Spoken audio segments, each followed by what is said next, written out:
It was supposed to be a quick gas stop before heading home.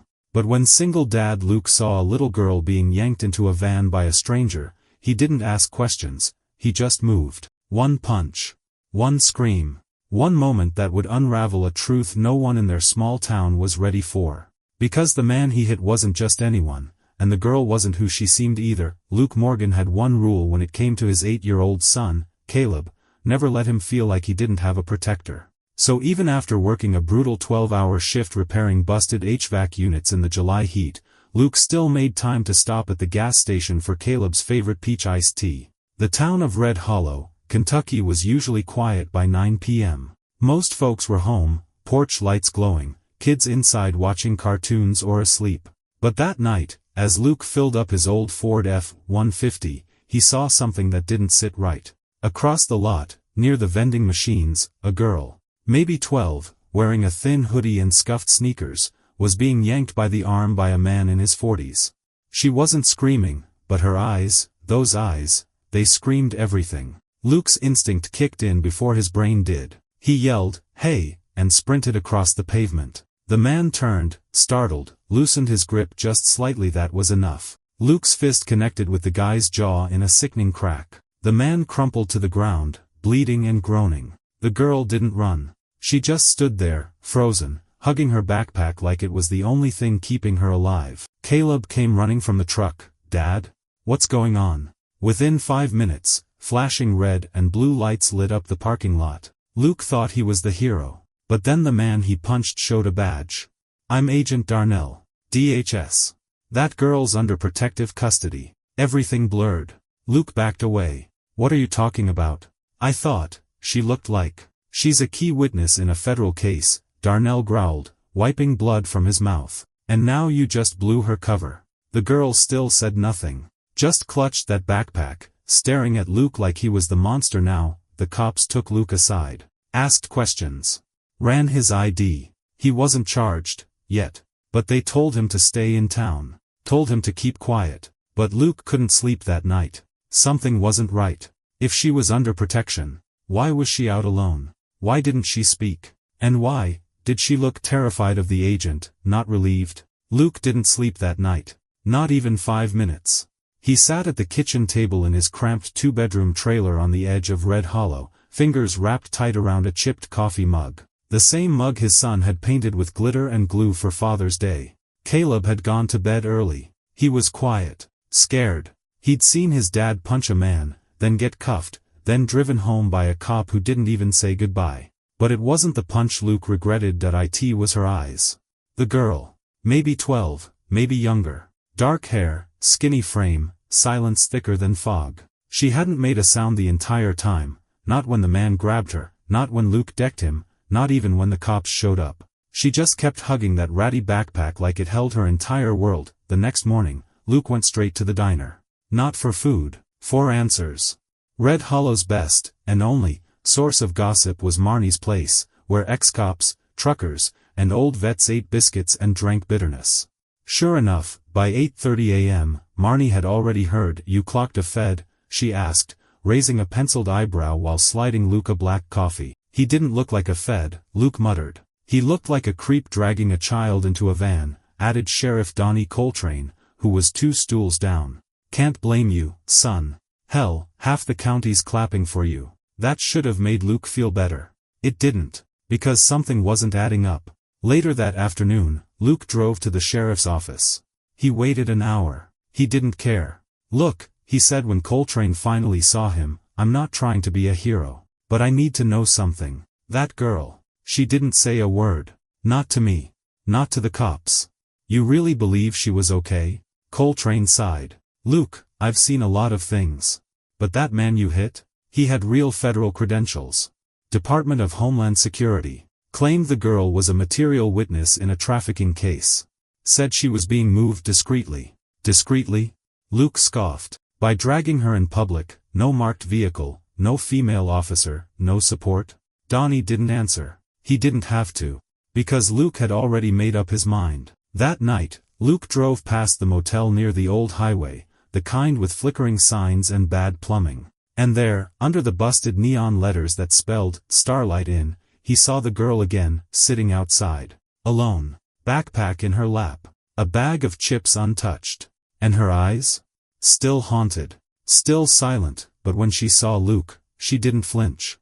He parked across the street. Saturday. Waited. A black SUV was parked outside room 7. Government plates. Luke waited nearly an hour, then slowly got out of his truck and crossed the street. He approached her slow. Hands visible. I don't want trouble, he said. Just want to make sure you're okay. She didn't answer. My name's Luke. I've got a son. Caleb. He's your age.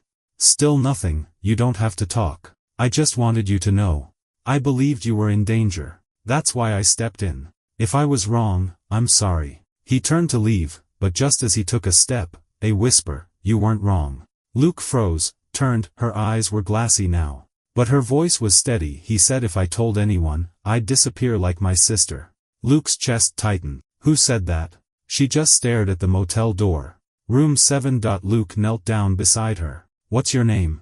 Pause. Lena. He gently reached for the corner of her backpack. Can I see what's inside? She hesitated. Then slowly unzipped it. Inside were, a broken flip phone with no SIM, a small notebook filled with drawings of birds, a crumpled Polaroid of 2 girls smiling on a swing set, and at the very bottom, a worn sheet of lined paper. On it, in shaky handwriting, if I go missing, look for Kelsey James. Room 108. She never came out. Luke felt like he'd been punched in the throat. He gently handed it back. Did you write this? She nodded. Who's Kelsey? My sister. And she went missing? Lena's eyes filled with tears, but she nodded again. She said the man who took us was a helper. That we'd be okay. But she was wrong. Suddenly, the motel door creaked open. A tall man in a black windbreaker stepped out, eyes scanning the lot. Luke stood up, shielding Lena slightly. The man spotted them, paused, then walked over with a forced smile. Hey, thanks for keeping her company, he said smoothly. We're just getting ready to move. Lots of logistics. Luke narrowed his eyes. You DHS too? The man flashed a badge. Special Transport Unit. Luke didn't look at the badge. He looked at Lena. She was trembling. Luke stepped in closer. She said something about her sister. A girl named Kelsey. You know anything about that? The man's smile faded. This is classified. You need to leave. But Luke didn't move, because something in the man's eyes said danger, not law. Not order. Just cover up. I'm taking her to the sheriff, Luke said. No, you're not. Then I'll make a call. She's under federal jurisdiction. Luke stared him down. Not if she's saying you're the reason her sister's gone. The man tensed. His hand dropped slightly, toward his belt. Not for a gun. For a phone. Luke didn't wait. He turned to Lena. Come on. You trust me? She nodded. They ran. 5 minutes later, Luke was back in his truck, speeding toward the sheriff's office with Lena in the back seat. Backpack clutched like armor. And for the first time, she looked like she might believe someone could protect her. Luke burst through the glass doors of the Red Hollow Sheriff's Department like a man on fire. Lena followed, quiet but close.